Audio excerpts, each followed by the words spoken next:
जय हिंद दोस्तों। चलिए बहुत ही इम्पोर्टेंट टॉपिक समीकरण कैसे बनाएंगे ये देखते हैं। हमने देखा था कल कि समीकरण होता क्या, आज देखेंगे समीकरण बनाते कैसे हैं। तो सबसे पहले तुमको कुछ यौगिकों के नाम पता होना चाहिए और लगभग 20 क्रमांक तक तत्वों के नाम और उनकी संयोजकताएं याद होनी चाहिए। अगर ये तुम कर पा रहे हो तो ये लेक्चर तुम्हारे लिए है। तुमसे पूछा कैसे जाएगा, कहेगा जब मैग्नीशियम रिबन को हवा में जलाया जाता है। अब वो रिबन हो, मैग्नीशियम की बाल्टी हो, मैग्नीशियम का कुछ भी हो, तो उसका बस मैग्नीशियम का सूत्र क्या होगा, Mg। क्या होगा, Mg। मैग्नीशियम क्या होता है, Mg से दिखाया जाता है। हाँ, तो हम लिखेंगे मैग्नीशियम, ठीक है, Mg। अब रिबन को हवा में जलाने का मतलब क्या है, ऑक्सीजन से अभिक्रिया कराई जा रही है।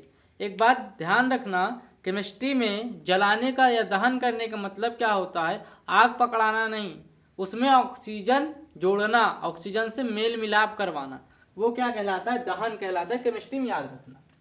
तो हवा में जलाने का मतलब क्या है, ऑक्सीजन से अभिक्रिया करवा रहे हैं। ऑक्सीजन क्या होगा, O।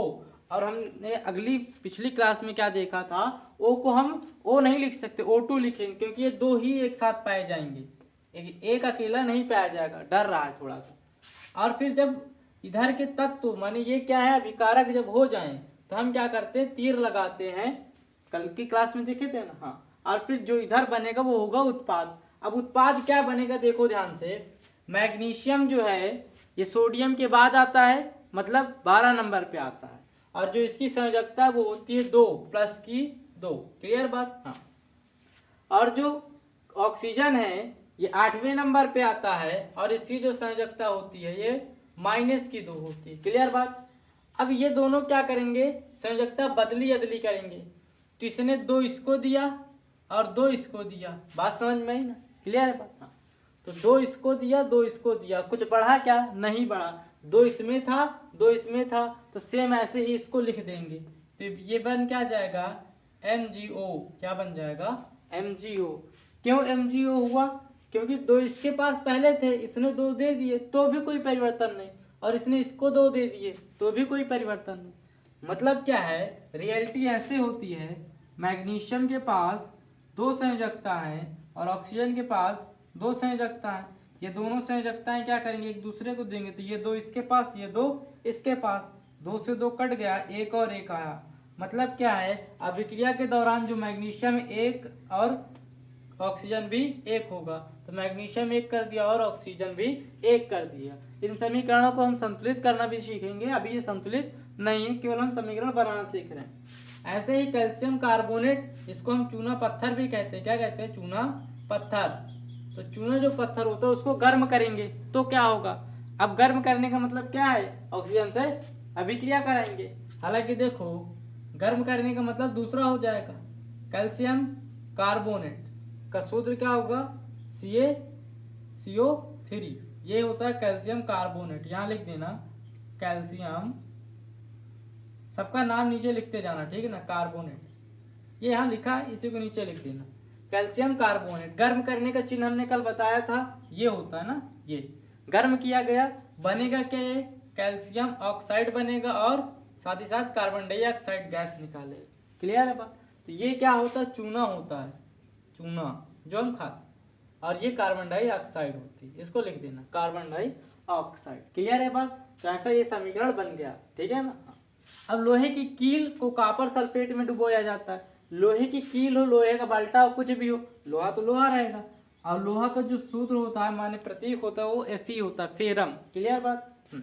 अब कॉपर सल्फेट है, कॉपर सल्फेट का जो सूत्र होता है वो CuSO4 होता है। ध्यान रखना, कॉपर सल्फेट का सूत्र CuSO4, ठीक है। अब जब ये दोनों अभिक्रिया करेंगे तो होता क्या है, आगे पढ़ेंगे इसको डिटेल में, भी बस बनाना सीखो, ठीक है ना। रियलिटी में होगा क्या, ये इसको हटा देगा, FeSO4 बन जाएगा और प्लस में कॉपर बाहर निकल जाएगा।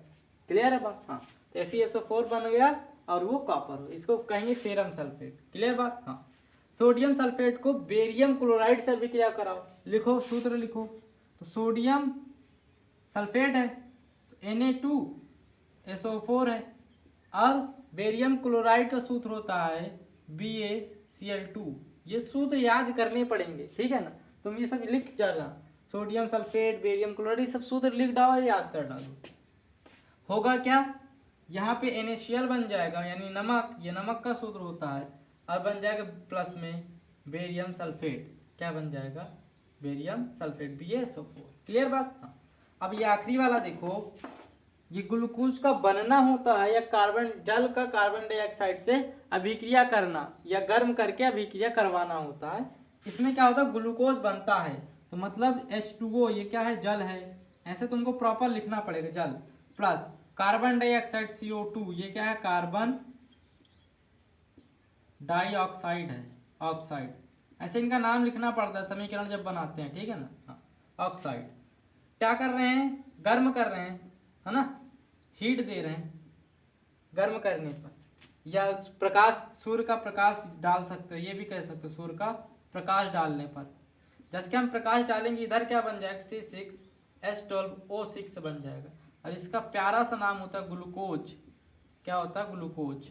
तो ये याद कर लेना, इंपॉर्टेंट होता है। क्लियर है बात। तो ऐसे हम क्या करेंगे, समीकरण को बनाएंगे। तो समीकरण बनाने के लिए सबसे पहले तुमको यौगिकों के नाम याद होने चाहिए, जब तक ये नहीं कर पाओगे तो नहीं होगा। और इधर वाला कर लिया, इधर कैसे होता है ये सब हम बताएंगे आगे की क्लास में, धीरे धीरे तुम सब सीख जाओगे। बस इधर वाला तुम याद कर लो, माने तुमको अभिकारक याद करने, अभिकारक के नाम लिखने आने चाहिए। उत्पाद क्या बनेगी धीरे धीरे सीख जाओगे, टाइम टू टाइम, ठीक है ना। क्लियर है बात। जय हिंद।